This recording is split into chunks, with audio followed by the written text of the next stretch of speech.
Good evening बच्चों, आज मैं आप लोगों के सामने ऑब्जेक्टिव प्रश्नों के साथ आया हूं। चलिए हमारे पास पहला प्रश्न देखते हैं। यदि एक वृत्त की परिधि तथा क्षेत्रफल संख्या रूप में बराबर है तो वृत्त की त्रिज्या ज्ञात करें। परिधि, चूंकि हम वृत्त की परिधि जानते हैं 2πr और क्षेत्रफल जानते हैं πr², और दोनों आपस में क्या है, बराबर है। हमारे पास ऑप्शन है 2, 3, 4, 5।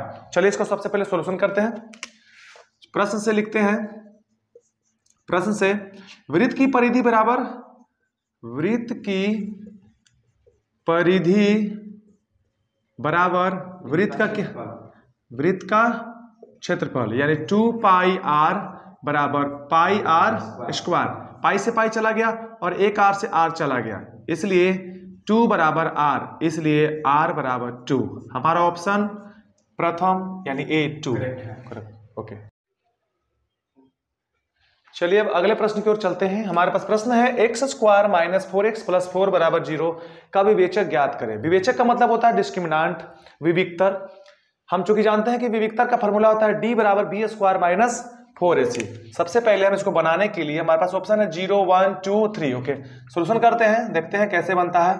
हमारे पास a है, यानी समीकरण मेरे पास है x² - 4x - 4 ओके। a बराबर 1 ओके +4, b बराबर -4 एंड c बराबर 4 दिया हुआ है। चूंकि d बराबर यानी d बराबर b² - 4ac।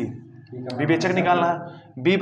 d बराबर b² का मान कितना जानते हैं, दिया हुआ है 4 -4 गुने 1, a का मान 1 दिया हुआ और c का मान 4, तो d बराबर 4 का स्क्वायर कितना हो जाएगा 16, माइनस इंटू माइनस प्लस हो जाएगा, प्लस इंटू यहाँ माइनस होगा, 4 चौको कितना हो जाएगा 16, यानी d बराबर क्या बचेगा 0 ओके। हमारा ऑप्शन हो जाएगा A करेक्ट आंसर।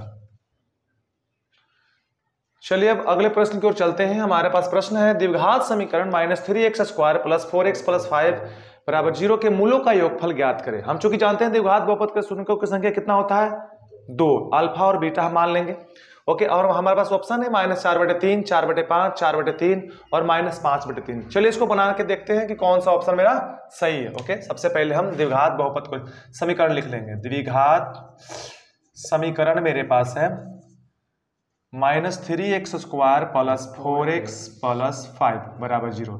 चूंकि यह a बराबर है -3, b बराबर 4 एंड c बराबर 5, और हम जानते हैं कि द्विघात बहुपद के दो शून्यक अल्फा और बीटा, और अल्फा यानी उसका योगफल ज्ञात कर रहा है, यानी शून्यकों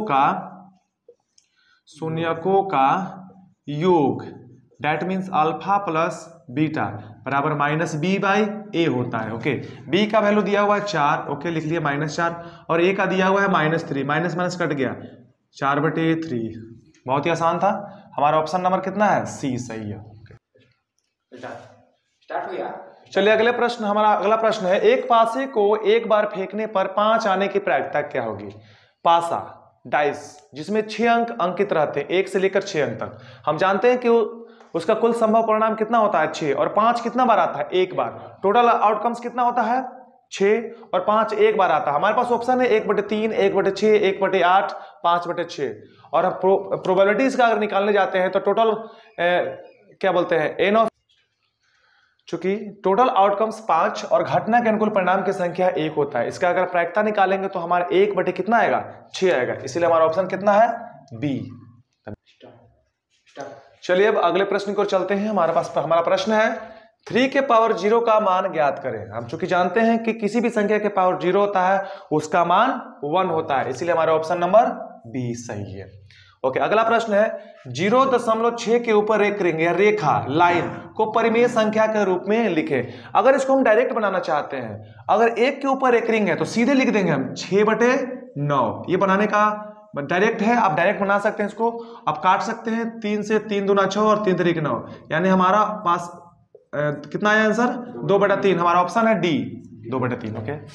अगला प्रश्न है एपी से अगला AP 4, 10, 16, 22, 28 का सारवंतर ज्ञात करें। सारवंतर का मतलब होता है कॉमन डिफरेंस, D निकालना है, और चूंकि जानते हैं कि कॉमन डिफरेंस दूसरा पद में से पहले पद को घटाकर निकाला जाता है, यानी दूसरा पद यानी D निकालने के लिए A2 - A1, दूसरा पद है 10 में से 4 चला, कितना बचेगा 6। हमारा ऑप्शन नंबर B करेक्ट है। चलिए अब अगले प्रश्न की ओर चलते हैं। एपी से है, एपी 9, 12, 15, 18 का एनवां पद ज्ञात करें। चूंकि एनवां पद का फॉर्मूला हम जानते हैं, a plus n minus 1 into D होता है। और हमारे पास प्रथम पद दिया हुआ है कितना, प्रथम पद दिया हुआ है 9, इसका अंतर दिया हुआ है 12 में से 9 घटाएंगे कितना बचेगा 3, और एनवां पद यानी n बराबर a plus n minus 1 into D. चूंकि n हमें ज्ञात नहीं है इसीलिए n बराबर a का मान दिया हुआ है 9 प्लस n माइनस 1 और d का मान कितना दिया हुआ है 3 दिया हुआ है। अब हल कर लेंगे इसको, 9 3 में से गुना करेंगे 3n माइनस 3। अब an बराबर 9 में से 3 गया 6 प्लस 3n यानी 3n प्लस 6। हमारा ऑप्शन है ऑप्शन नंबर डी।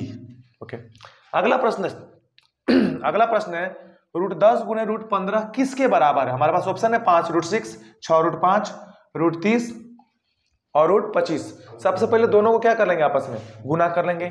100 कितना हो जाएगा 50 हो जाएगा, √50 होगा। अब इसको ब्रेक करना है।